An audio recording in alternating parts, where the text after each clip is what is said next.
Look good, feel good, play good. Ladies and gentlemen, boys and girls, children 18 plus.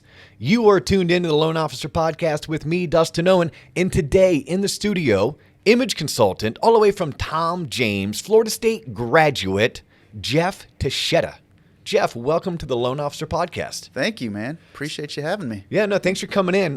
Full disclosure, I need new clothes, and I also needed an awesome content or some awesome content for an episode. I figured let's kill two birds with one stone. Jeff is my personal image consultant. If you tune into the show enough, you can tell the days that I listened to Jeff, and you can tell the days that maybe I ignored Jeff. But Jeff's also a solopreneur. Jeff is also a phenomenal salesperson, and just an all-around great dude. So I figured, seriously, why not have Jeff in so we can pick your brain on how we can dress for success. But before we get into there, so you work at Tom James. I do. In 30 seconds, explain to me, what does Tom James do? So, and it's a company, not a person. It could have been a person at one time, but when I speak a person, yeah, Tom James, the company. The company. So we come to you with fine clothing. That's our motto. And honestly, it's whatever you're wearing. The idea is to not only provide quality clothing, but quality service. Okay. So especially nowadays where guys, well, not just guys, men and women, because we do both now, we're busy. And we probably want to spend our time doing other things. So the service is set up just to provide convenience, expertise, and selection, and then get you clothing that's going to make you look good. And who doesn't like that? No, and I have to admit, from my experience, when I wear my Tom James suit, I get compliments. Period. End of story. Yeah. And I think it's because you guys come in and yes, it's fine material, and yes, it all matches, but it's the fact that it's tailor-made to fit my body. Right. Therefore, it just looks good. Yeah. And then people are like, wow, that looks really good. And I'm thinking it probably looks really good because of how it fits. Yes, the colors look nice as well, but it's more of how it fits. And I can only imagine that, since we're living in a post-corona world, that more people would be intrigued by the service aspect because I don't have to drive to a store where there's been hundreds, if not thousands, of unknowns. Yeah. I can meet one person individually, wear my mask, have them wear their mask, get measured, have them help me pick out what looks best for me based on my color tones and styling. Right? Is that kind of in a nutshell? Pretty much, yeah. Except so now, with Corona coming out and the craziest of 2020, this has actually helped our business in a sense that it's really put us years into the future that I don't think we would have gone this far, this quickly, if it wasn't for something like 2020 being the catalyst. So now we do virtual appointments. So you don't even have to leave the house. I can meet you via Zoom. Oh, wow. Yeah. We don't have it yet, but we're looking into technology where we can do virtual measuring, but we're very picky with the way we measure, and we want to make sure our clothing fits well. So until we find something that works properly, we're going to still do that in person. But from picking out fabrics to styling, we can do all that virtually. So we've just, over the last year, we have really changed the way we're doing our business. And you dress men and women. Men and women. That was another big change. I was going to say, how long have you been dressing women? Because I met you because of I'm a dude. At least last time I checked, I'm a dude. And I needed to be fitted for some new suits, right? I needed some more work attire. So double question here. Do you just focus on work attire? And then secondly, when did you start dressing women? Okay. I'll take the last one first. Okay. So with women, we've had women's clothing for more than a decade now. Oh, wow. Okay. Yeah. So we've always had it, but I never really worked with it because essentially what we were doing, we were just taking a men's suit and sizing it down. So it worked for some of our executives and women who just wanted to pull off that really kind of boardroom look. Mm-hmm. But the vast majority of females out there was like, yeah, this is not what I'm wearing. So over the last couple of years, we've poured in tons of research and millions of dollars into renovating our ladies line.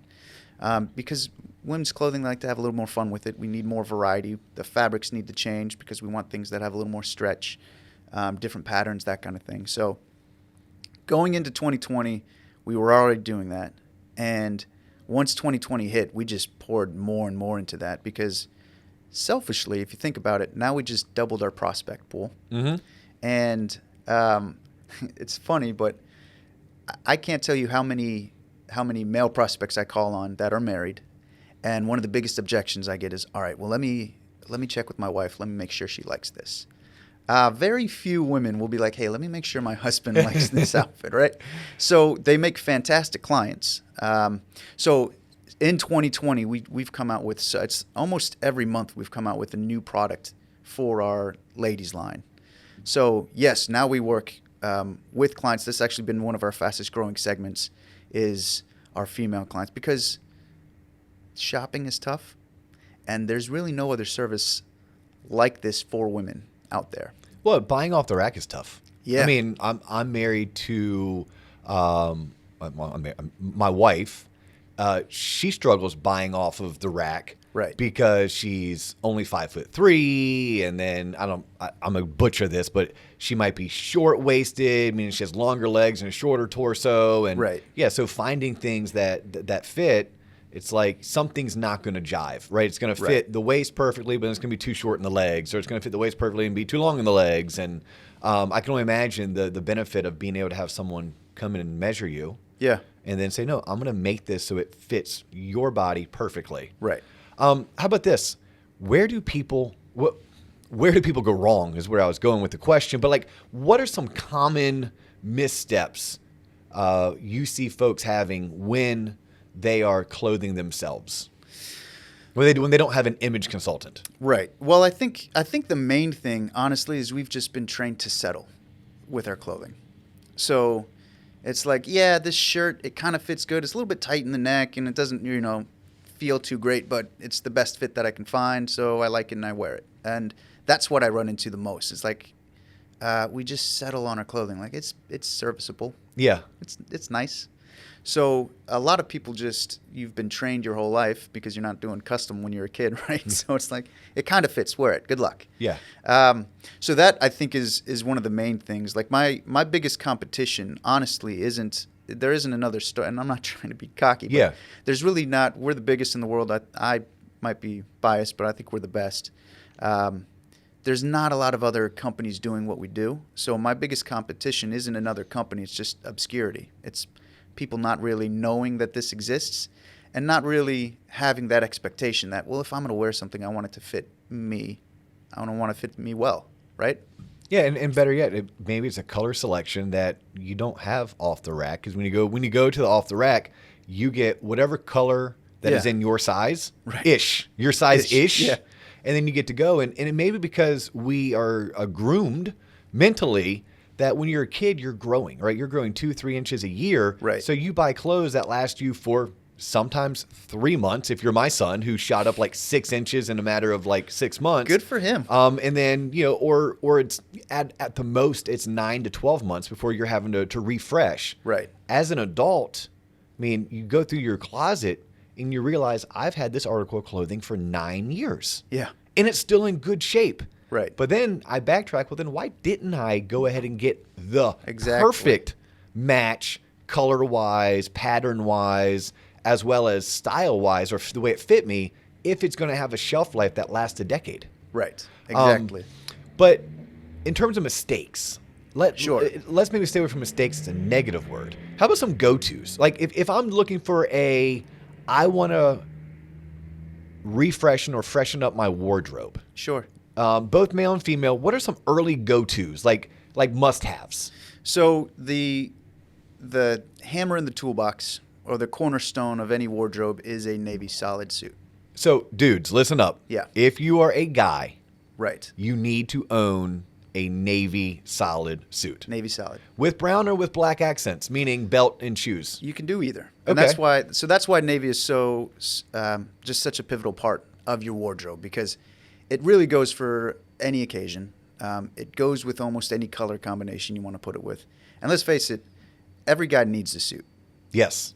There's going to be someone's going to die, someone's going to get married every single year. Exactly. And you don't want to wear something that's old and busted and the occasion where you're supposed to look your best, you're wearing something that's like 15 years old with a hole in it that you're hoping nobody sees. So it's like everybody needs the suit. The navy you can wear to a wedding, you can wear it to a funeral, and you're not going to look out of place. You can also wear it to different functions, and it's still going to look sharp.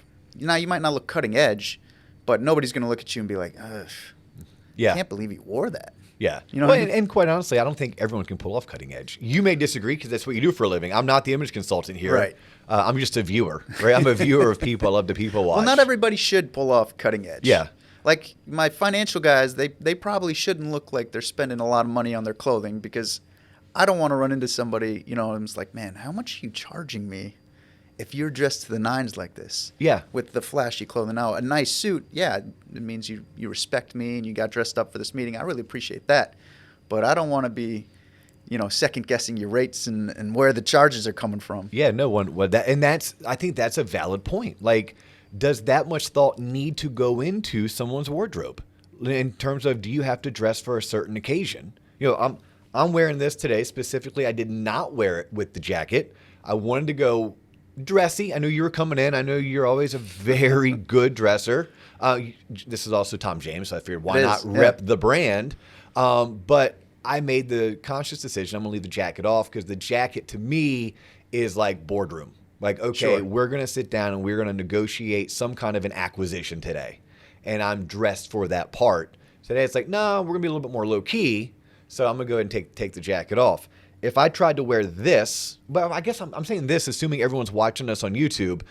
If you're not watching us and you're just listening on either Spotify or podcast, on Apple Podcasts, I'm wearing 2 of the 3 pieces of a 3-piece suit. So I have on the pants, I have on the vest, I have on a tie, but I'm not wearing a jacket.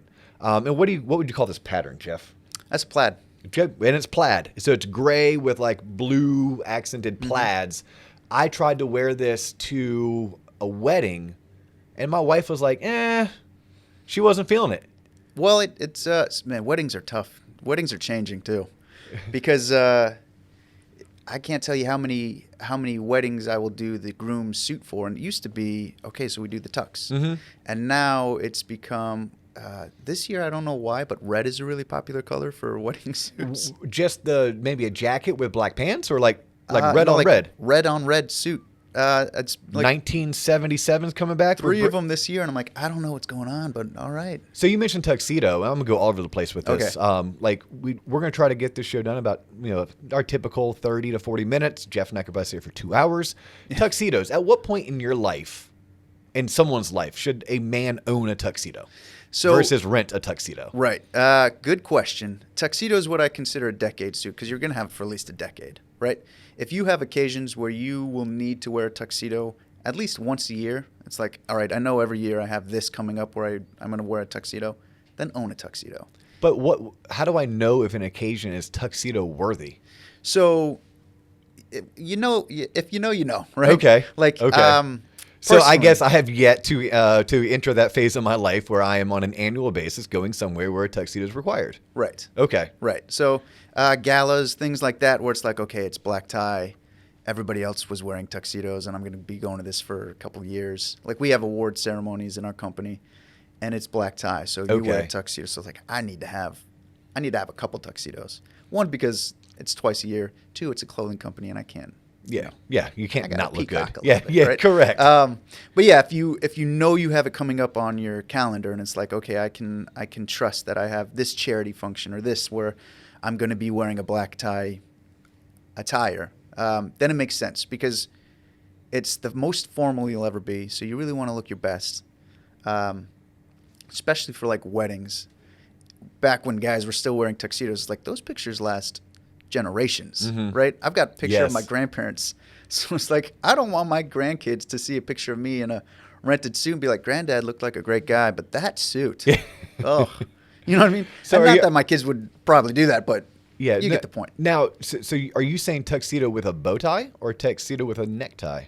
What's more popular today? You can do both, honestly. And I guess that's the benefit of owning a tuxedo. I can choose which tie I go with. Can I change the tie color? Yeah, absolutely. So tuxedo just means the pants and the jacket. Pants and the jacket. I can still switch up my shirt and whatever I go necktie, bow tie, and then if my necktie and bow tie have a pattern or a different color. Right. Okay. You can have a lot of fun too. So vests have become really popular with tuxedos. The cummerbund is kind of old school. Yeah. Right.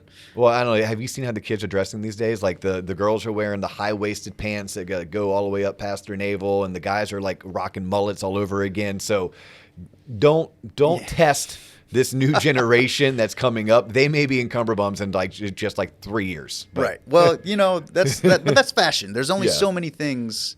It just goes full circle, right? Mm-hmm. The only new thing that I've seen in my lifetime to come to fashion happened this year, and that's face masks. That's about it. And I'm like, oh wow, now we get to accessorize with a face mask. That's great. Do you guys really do that? Yeah. So we started every jacket we make. Now we send a face mask made out of the same fabric. Oh, how cool is that? So it's like you look the part, right? Wow, I may need to buy a suit from you today as well, just so I can get the There face you go, mask. right? Okay, so we're jumping all over the place, and I will do that, and that's all on Sure. me. We talked about the blue suit. Yes. Okay, one other article of clothing for a guy that's like, hey, you must have this. Like, this is your starter kit. What's the second piece of clothing? So sport coats are really popular. Mm-hmm. And I like them because they're extremely versatile. So you can wear a sport coat for business. You can throw it on like I have it on today, right? So I'm wearing a sport coat, shirt, tie, pair of slacks. This is business attire. I could also throw this coat on with a pair of black jeans and a V-neck, and it's like, wow, that guy looks like he's going out to dinner or doing something fun socially, right? So sport coats have become really popular because of the versatility. And your most versatile sport coat is a blue patterned sport coat. So, okay, so not black. Not black. Okay, is black next? Black would be next. Okay. Yes. Okay. So, and the reason for that is black is a great color. It's awesome for travel, right? It is kind of like the men's version of the lady's little black dress, right?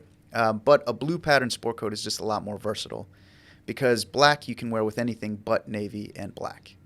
Oh, color-wise. Yeah. It's going to look weird. Yep. A blue pattern sport coat, one that has a light blue and a darker blue going throughout, you can wear that with just about any pant color you want to put it with. You're right. So, and yeah. Wow. Yeah. Look at so that. It's like you introduce, with that sport coat, you introduce a lot of different outfits just with the stuff you already have. All right, so let's flip the script for the ladies. Sure. Okay, I'm a young professional. Mm-hmm. I'm at a point in my career in my life where I'm tired of dealing with off the rack, and I want to get something custom made. I want to get something that's made for me. Sure. What's my go-to? This is my starter kit. What's the first thing that I need to have in my closet? So especially with my lady clients, I focus on doing capsule wardrobes. Capsule? Yeah. Okay. So the idea is you get because in our ladies line we like to mix and match a lot of different pieces. So you would get a base suit, either a pantsuit or a skirt suit, right? And probably I would go either navy or black. Okay. Men, for business, black's a little too formal. Mm-hmm. For women, black is fine. Okay. So either black or navy and just a basic suit. From there, you add a different color sport coat or a different color bottom, and you can take that black suit or navy suit and mix it up in a bunch of different ways, right? So it's key that we start with that one piece. That's like, all right, from here, we're going to build off 4 or 5 different outfits, but it's all going to revolve around these 2 pieces. Oh, nice. Yeah. How about like a secondary item? Because obviously, like with the men, it's pretty basic. Hey, you're gonna get a blue suit, then you're gonna get a sports coat, sports jacket. Sure. That's blue on blue, patterned. Right. If you take it to step 3, it's going to be a black sports coat. Right. And at that point, you have one really good suit, and then you have 2 jackets that you can intermix. Right. With the women, you're going to go into either a pantsuit or a Skirt suit. a skirt suit. Sure. But you're going to work off that. That's going to be more like a Mr. Potato Head, right? I mean, that is going to be, which that just shows yet again, women have way more options when it comes to wardrobe. And it's way more fun to dress, right, and probably to be an image consultant towards the women because you have so many different varieties to working off of one base. Right. But if they were to have a second, once you've dominated that one particular combination of pantsuit or skirt suit, sure. What's besides the little black dress? Yeah. What would be the second item to add to the closet? That is it's a great question, but it's a very difficult question. Okay. And the reason for that is, especially with women, we have so many different. With men, it's very easy. There's one jacket style. Yeah.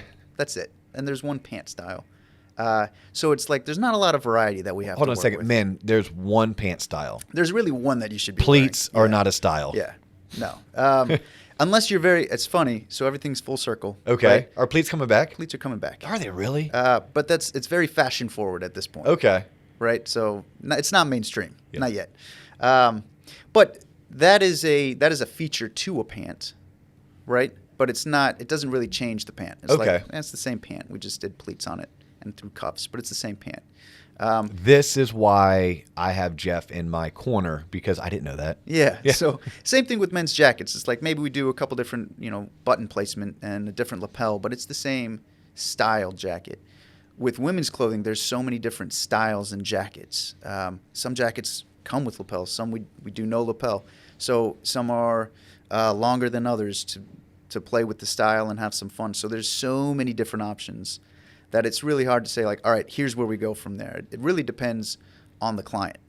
And that's what's awesome about what we do is I really get to learn about my clients. It's like, all right, where do you go? What do you do? Who do you see? What do you like? Yeah. And then based off your measurements, right, there's a lot of thought that goes into this. Based off your measurements, I can tell you which items are probably going to look best on you. Oh, wow. Yeah, so it's like... Hey, So, like, hey, you should stay away from stripes, but you should go with plaid, or like that type of decision-making, or even with colors? Well, that colors, but even the style. Okay. The style of the jacket, right? So which... for example, with men, we just wear pants at the same place for the most part. With women, you have your high-waisted, right? You brought that up earlier. Yep. You have your mid, kind of regular rise, and then you've got the low-waisted pants. And it's like, okay, well, which looks best on me? And which should I be wearing for this occasion? And it's helpful to have somebody who actually knows, hey, based off your measurements, based off where you're going, this is going to be really flattering on you. You should stick with this. Yeah, no, especially with women, because you're right. With men, it's for the most part we all It's wear our easy, pants in the yeah. same spot. Men, we're not dealing with hips, Yeah. right? We don't have that proportion of change between a woman's body and a man's body. Right. And even if we did, we're not wearing it as tight. Yeah, Well, some guys do. Yeah. But no, for the most part, our clothing isn't as tight. There's not as many curves, so it's a lot easier for guys. yeah. I was watching. I don't know who dresses the men on. I think it's not well. All of the men on like college football game day and NFL Countdown. But I'm trying to think of what I was watching on HBO. It's an NFL show. But Okay. whoever dressed Brandon Marshall, the dude dresses amazing. Yeah. But you mentioned tight. The one thing I was watching it last night, flipping through channels. It was between that and Eddie Murphy Raw was on. Nice. You want to talk about a throwback to like 30 years ago? Holy cow! But Eddie Murphy don't dress like he dressed in Raw. But Brandon Marshall, yeah. But it was really tight pants. I noticed that he's wearing a full suit. Yeah. But some super tight pants. He can pull it off. But it also showed that tight is in fashion. Yes, and it got really tight for a little bit, and now it's kind of it's getting to the point where it's like I don't want it trim, but I want it to look fitted. Yeah. So how about this? You go to a wedding, you go to a networking function, knowing everything you know about image and style. What are some like things when you just make your head shake? Like you just shake your head and it's like glaring and you're like, God, if this person would just let me buy them a beer, buy them a glass of wine and just, I can give them a minute and a half of my time. What are some of the like most standoutish faux pas that you see that we as lay people can listen to this episode and say, oh crap, if that's me, let me quit doing that. Right. Well, so I'm from Ocala. Okay. And for those that don't know, Ocala is farm country. It's horse country. It's beautiful country. Amazing, yeah. But they're not known for their big city vibe. No. They're not known necessarily to be the most stylish or fashion forward. Right. It is more of a rural community. Right. Okay. And that's how I was raised. I mean, I never bought clothing. I never really liked clothing until I started with Tom James. Oh, wow. For me, I got clothes twice a year. It was Christmas and my birthday, and it was usually for my mom. It was like, you need, like, your pants are falling apart. Yeah. We need to get you something, right?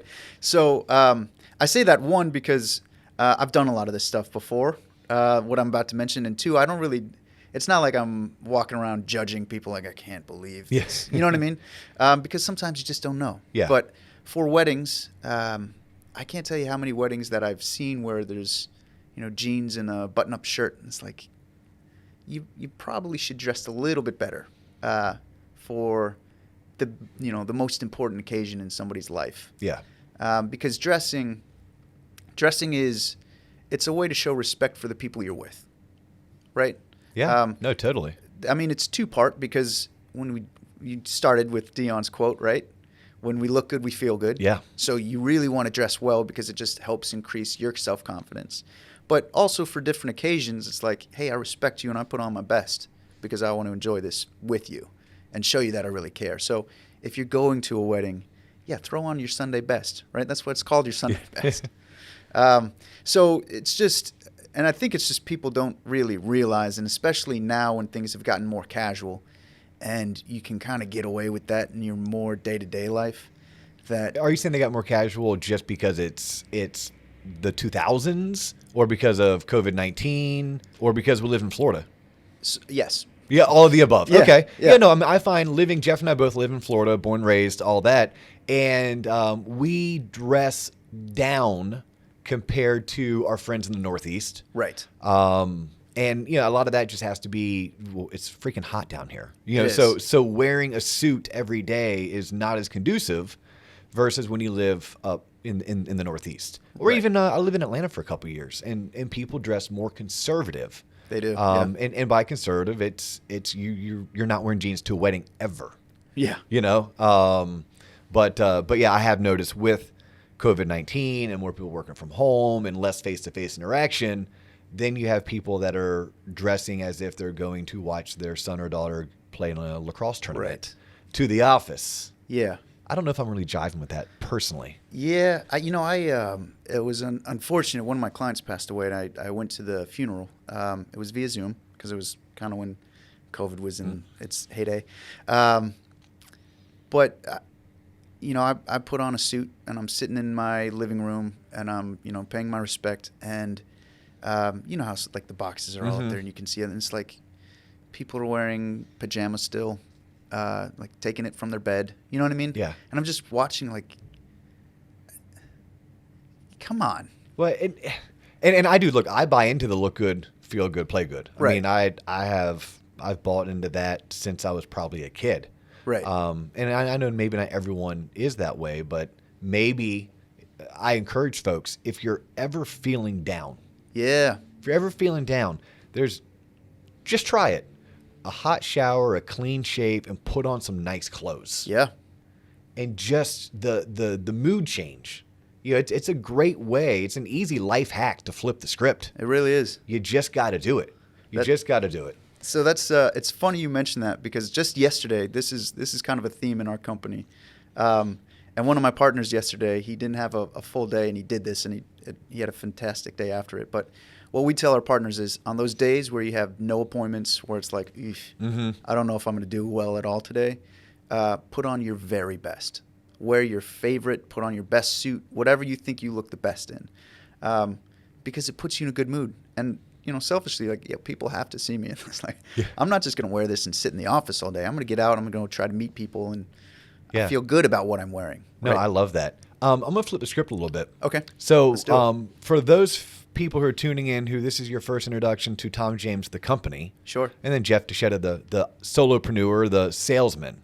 You also hire and mentor other salespeople. Is that correct? Yes. But this is what I'll tell you from my experience. And Jeff's not the only Tom James rep I've known. I mean, I know probably half a dozen.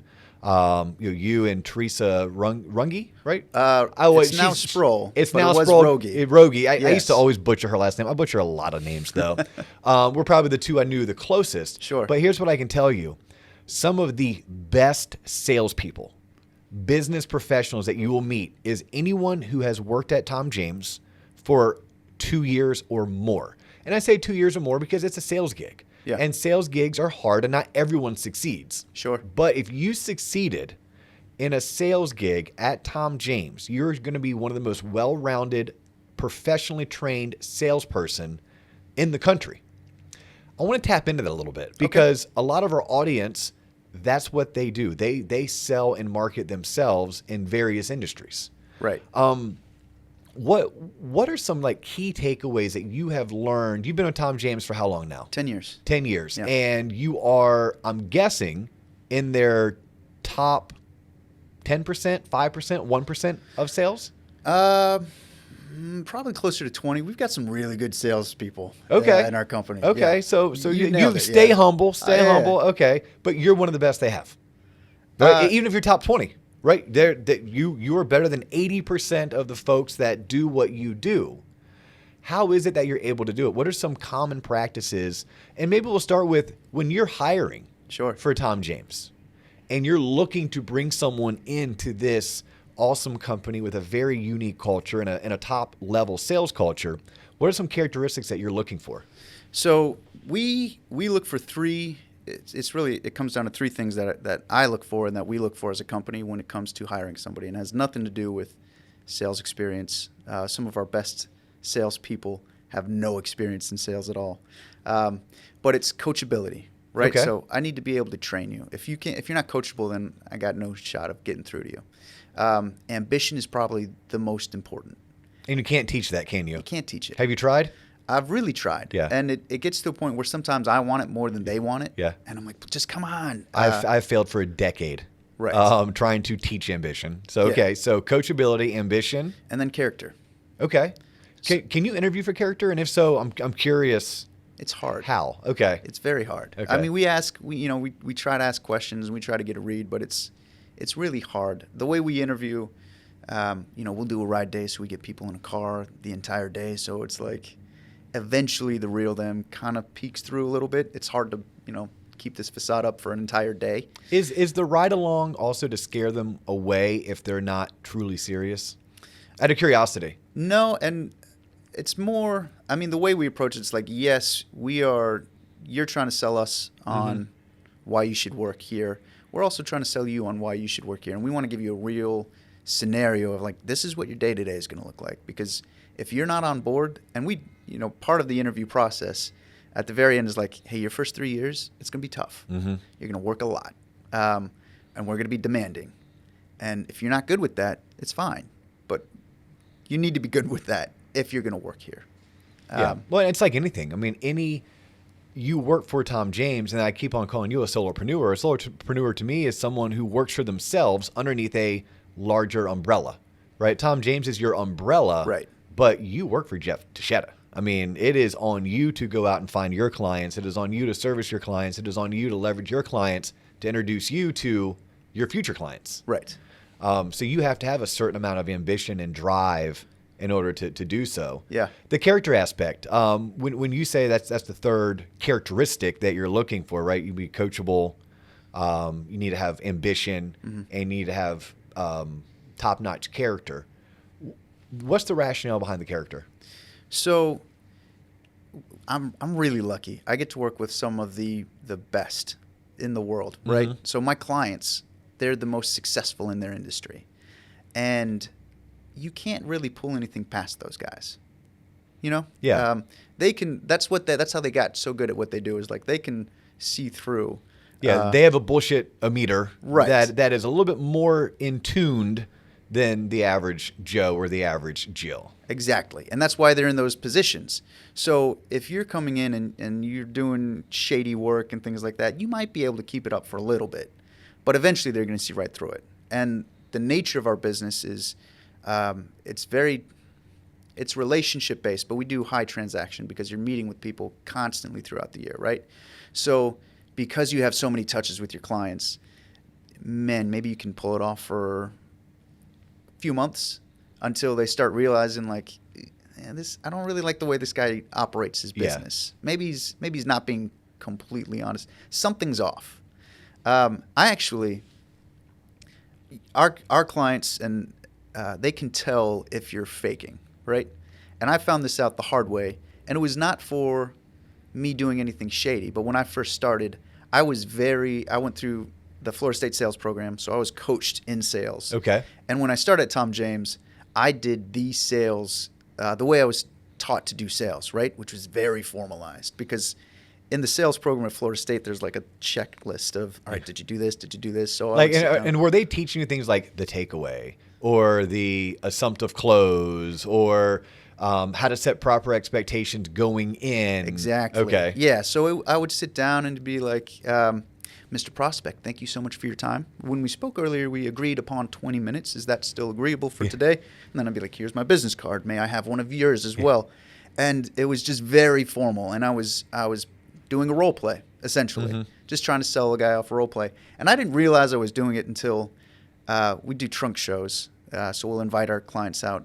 Twice a year, we invite our clients out to a location where we have some of our fabrics on discount. And it's the only time I don't go see my clients at their home or office.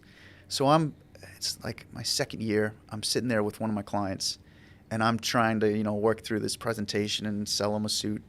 And my partners are watching me, right? And they're kind of giggling in the back. And this guy, he leaves. I don't even think he buys.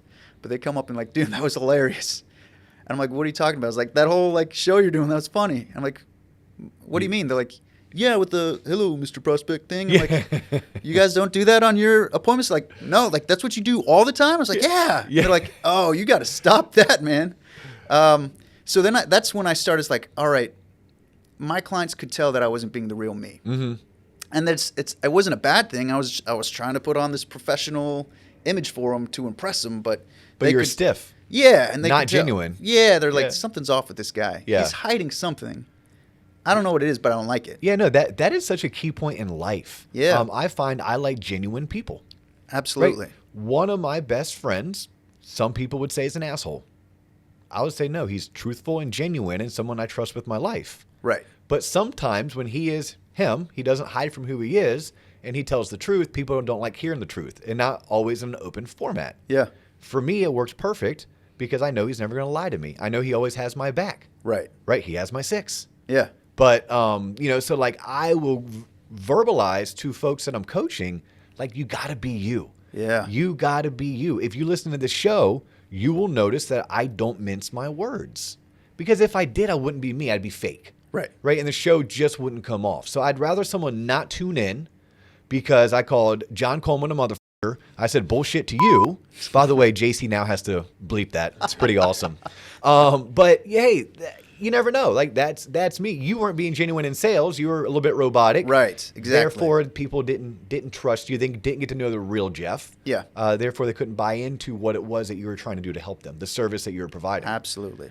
In the character aspect, anyone who's listening, especially if you're younger in your career or you're younger in life, it's really simple. The whole do the right thing always. Yeah. It just applies, especially in business. The whole treat others the way that you would want to be treated. It just applies. That's the golden rule. We talk about the platinum rule on the Loan Officer podcast. Do you know about the platinum rule? No, enlighten me. Treat others the way that they want to be treated. I like that. Now, in order to do so, you have to get to know them. You may have to take a couple courses on being able to read people, being able to personality match, figure out where someone is on the scale of personalities, because we all can, for the most part, be shifted or geared into a certain bucket of personalities. Yeah. Are you a driver? Are you a sympathizer, Exactly. et cetera? But yeah, so the platinum rule is treat others the way that they want to be treated. I like that. But before you get there, at least dominate the golden rule. At least think, okay, well, if I'm in their shoes, how would I want someone to treat me? Right. And that's where the whole character thing of, just do the right thing. That's always. And if you can't, guess what? You can't work at Tom James. You can't work at Waterstone. And I'm sure 1,000 other companies out there. Right. Speaking of younger in life. So one of the themes that I love most about this show, one of the underlying concepts is everything you should have learned in school but didn't because it wasn't taught. Right. Out of curiosity, do you have a couple things that stand out from your earlier life, whether it was high school in Ocala, Florida, or playing football at Florida State University and obtaining your degree from Florida State? Like, what are some things that if you were to go back and mentor the younger Jeff, or if you were to grab one of your nieces and nephew and like, hey, man, I wish someone told me this earlier in life, what are a couple things that you could share? So 2 come to mind, and the first is it's goals. Honestly. Okay. I kind of learned about goals just by the trial by fire, I guess. Okay. But it's like the goal process was never really taught. And I think it's, your goals, your thinking. To me, that's the most important thing you have in your life, because it changes your life. So walk me through what you wish you were doing goal-wise, or what you do today goal-wise that you weren't doing earlier on. So, there's a lot. There's a lot that I do. So now it's morning routine, right? Because what we think about, what we talk about, what we look at the most wins. That's it. So it's the whole concept of fourth quarter, right? You're trying to run the clock out. Mm-hmm. So you got your running back in there and like, dude, run the ball. You will never say to that running back, don't fumble. No. Because he's going to be thinking about don't fumble, don't fumble.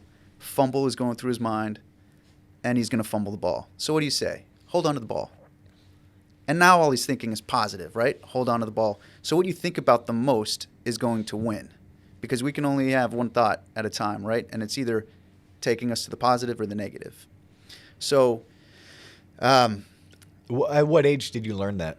this is something that I kind of knew going in while I was trying out for Florida State, right? Okay. That process introduced me to it because I set some big goals and had some success, and it's like I learned a little bit about it, but it wasn't until I started at Tom James. And what we do is it's not like the Tom James method, right?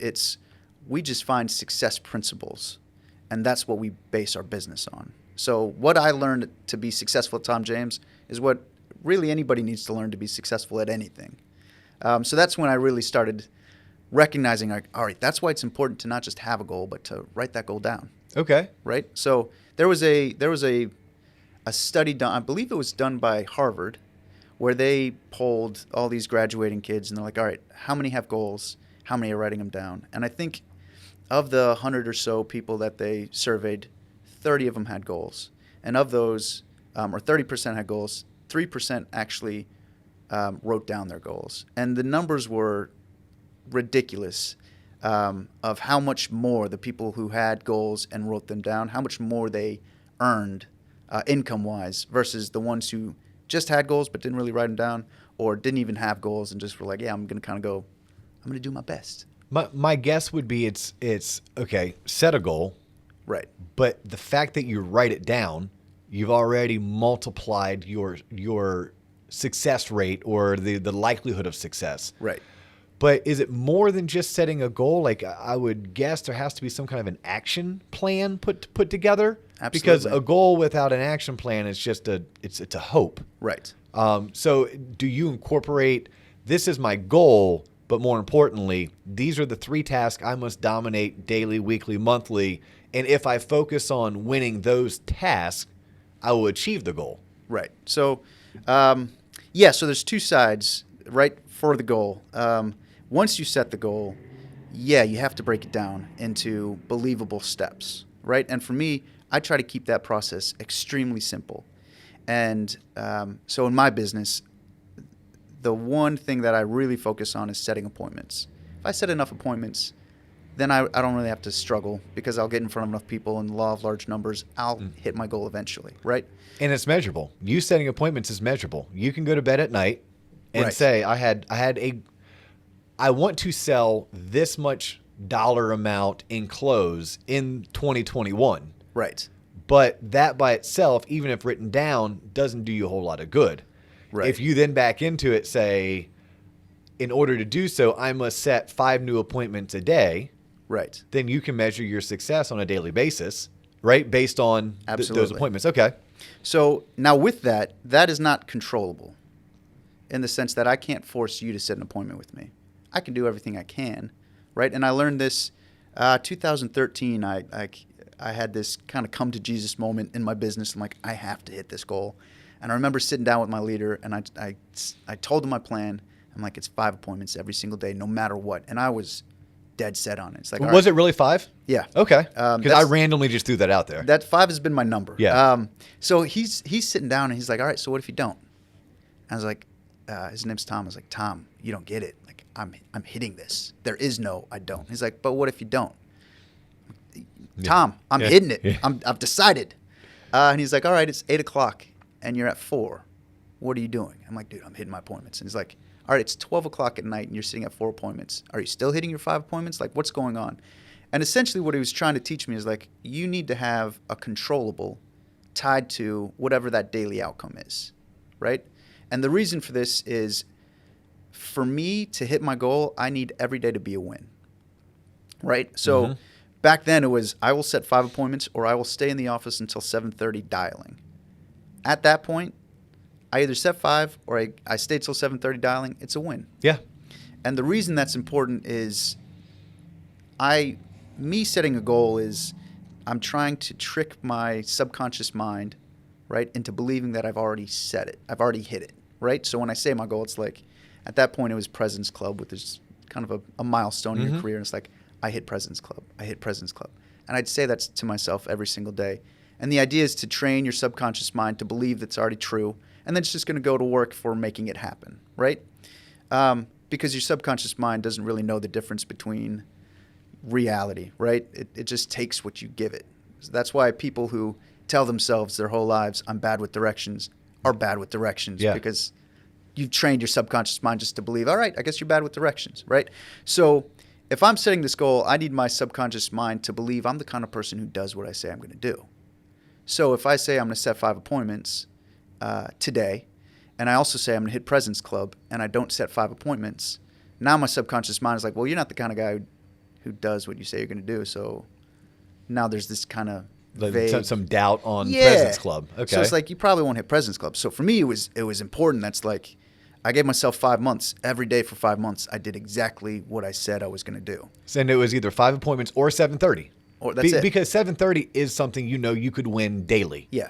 Daily, you could stay till 7:30, even if you didn't hit the 5 appointments. Right. You could leave at 4 p.m. if you hit your 5 appointments. Yeah. And I left early some Yeah. days. It was like, Yeah. man, I did it. I Yeah. hit President's Club today. Yeah. At 7:30 was a pain point for me because at that point I was doing CrossFit at night, and I love CrossFit.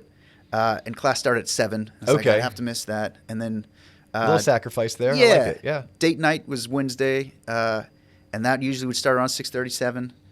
And I missed date night once, and I heard it. And after that, I didn't miss a day. Like, I would wake up with butterflies in my stomach. Yeah. Just like, I got to set these apart. On Wednesday. You're like, Wednesday's date night, and I need it's to. like, oof.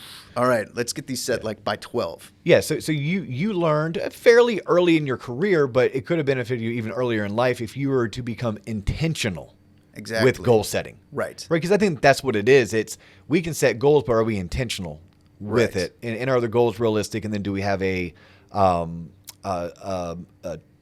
task set forth or a pattern of behavior that if we can do this pattern of behavior, we'll be able to achieve the big goal. You said there were 2 things. What's the second thing?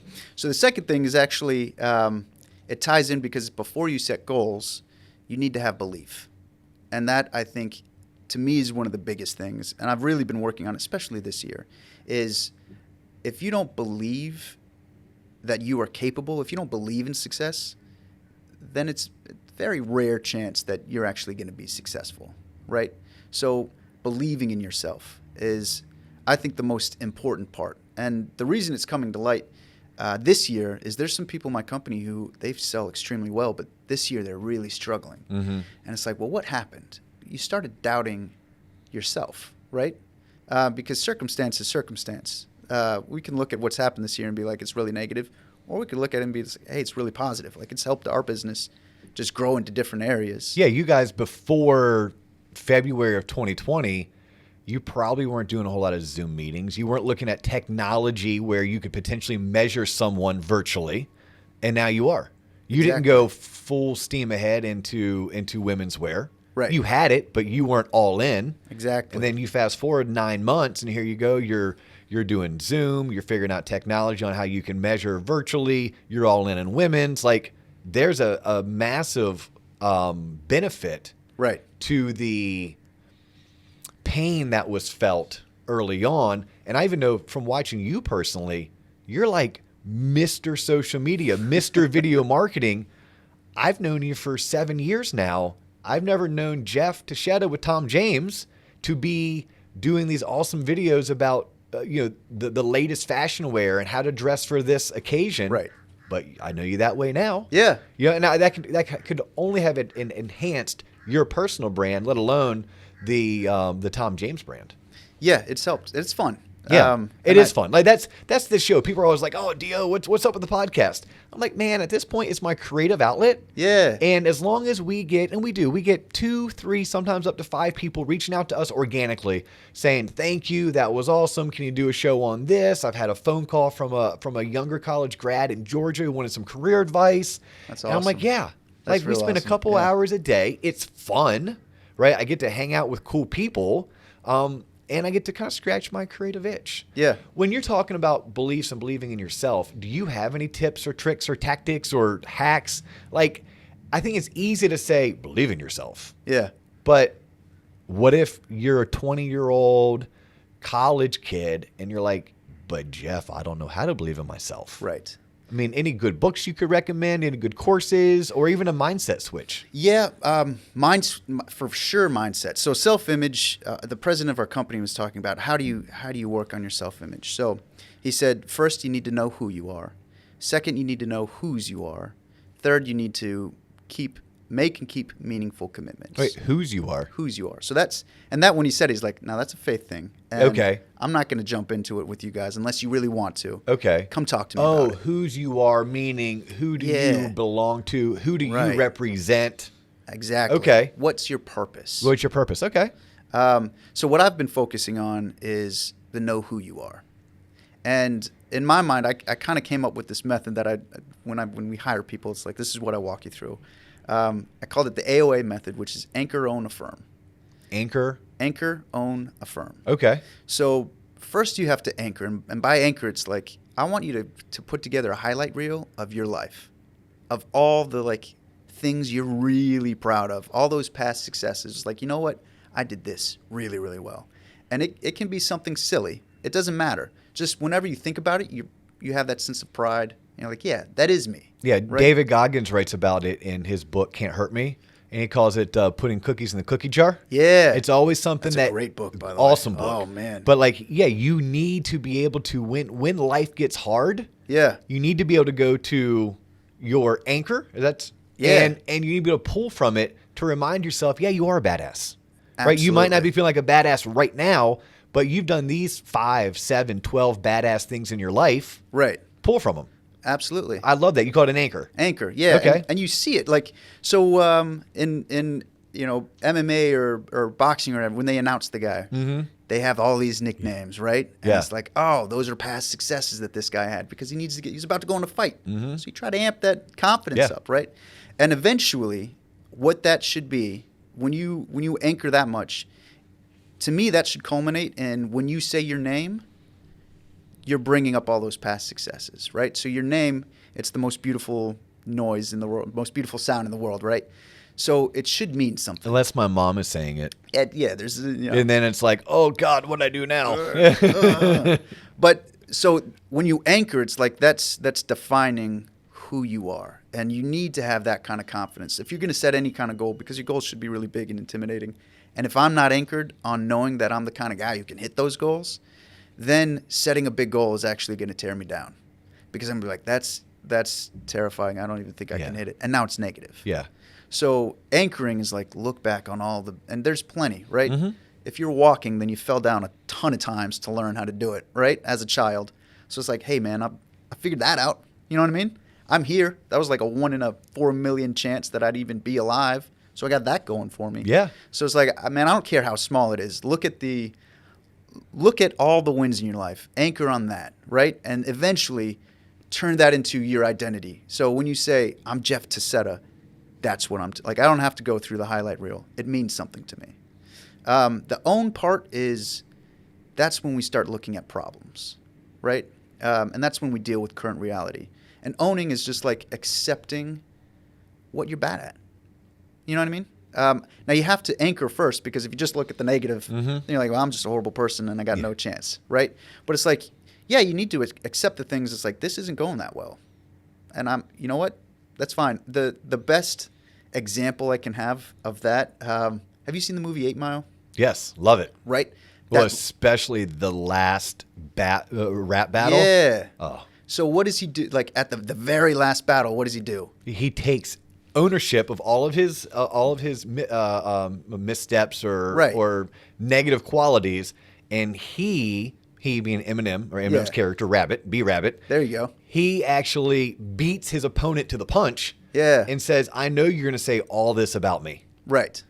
And then flips it and then starts saying bad stuff about him. And then he goes on He the went to a offense. private school. Yeah. Drops the mic and done. Yeah. Yeah, I love it. So you take the bullets away from the enemy, right? So if I go into the day knowing like this is the challenge I'm probably going to face today, and then I face that challenge, I'm like, dude, I already knew it. Like he says, it's like, tell them something they don't know about me. It's like, I already know that about me, man. Yeah. You can't hurt me with that. Yeah. I already worked on that this morning. Yeah. Like I talk too much and I butcher people's last names. Yeah. All right. That's who I am. So you do that, and then you affirm. And then it's like, all right, here's what I'm going to do about it. Here's how I'm going to beat that. And this is what's going to get done today, right? And I'm a big movie guy, and I movie and sports, right? So Muhammad Ali, if you watch some of his trash talk, that's what he does, right? There's one where he was going to fight Sonny Liston? No, it was George Foreman? Foreman. Okay. Yeah, when he was like in his 30s, right? And he started by anchoring, right? And his anchors were like, he would always have those rhymes, right? It was like The whole float like a butterfly, sting like a bee. Yeah. Yeah. Yeah. I'm I'm mean, I pretty. made medicine sick. Yeah. You know what I mean? And he'd say all these things. Yeah. And then he'd called out the media. And he's like, I know you got him. I know you got him picked. You know what I mean? Like, I know you guys think he's going to win. But then he says, he affirms that he's going to beat him, right? I'm going to show you how great I am, right? And then he comes out and he beats the guy. It's like, wow, way to go. But it was like, it's maybe a 2-3 minute clip. He goes through that whole thing where he's like, he anchors, he owns what's going on, and then he affirms, like, I'm still going to win. You guys can pick him. I'm This still is going to win. awesome stuff. Right? Like this, I love it. Anchor, Own, affirm. Yeah. That is, for those listening, really at any age. I mean, but the earlier you adopt this, the better. I mean, that's I work a lot over the past 2 or 3 years on self-improvement, and I wish I was at a place in my life where I understood some of the concepts I understand today earlier on. Yeah. And just now, like I promise you, I'm going to swipe and adapt. I will make sure I give you credit when I'm out speaking to other groups of people about anchoring, owning, and affirming. Yeah. This is fantastic. Jeff, Yes. if someone wants to get a hold of you, one, let me ask you this. I'm assuming the answer is yes, but is Tom James hiring? Absolutely. All the If time. someone wants to be an image consultant, if someone wants to be the next Jeff Taccetta, they can look at Tom James. And I say that because an episode or two back, we had a lady on, a lady by the name of Laura Hartman. And Laura comes from hospitality management, and that industry has been decimated by COVID-19. There are a lot of great people out there looking to pivot. She calls them innovators, right? They're looking to reinvent who they are. Right. And I'm sitting here talking to you, knowing, A, the type of professional you are, the quality of product that you sell, the service that you provide, and then knowing that the last 15 minutes, that to me has been like the most impressive. You were exposed to that through Tom James, I'm assuming. Some on your own, but some through Tom James. Right. Why wouldn't someone want to maybe look at this as a potential career?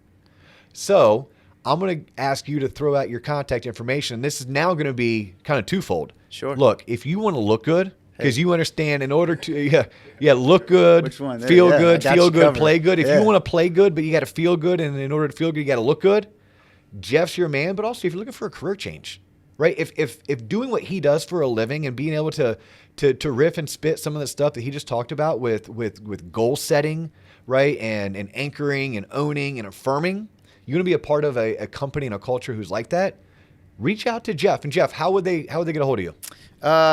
Give me a call. What's your number? 352-239-0716. So still represent NoCal with that 352. Hey, man. Yeah, So you don't change your number. So 352. Yep.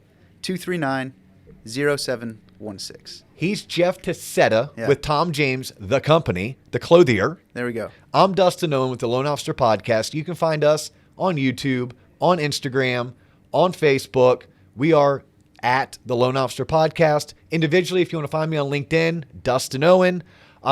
Jeff, thank you so much for your Thank time you. today. I totally dig this episode. It's going to be one of my favorites. But this is all the time we have for today. I know you have appointments to get to in order to get to those 5. Yeah. But we do appreciate you spending an hour of your day with us today. Folks, thanks for tuning in. We have to go for now, but you can catch us every day on YouTube, on Spotify, on Apple Podcast. Peace.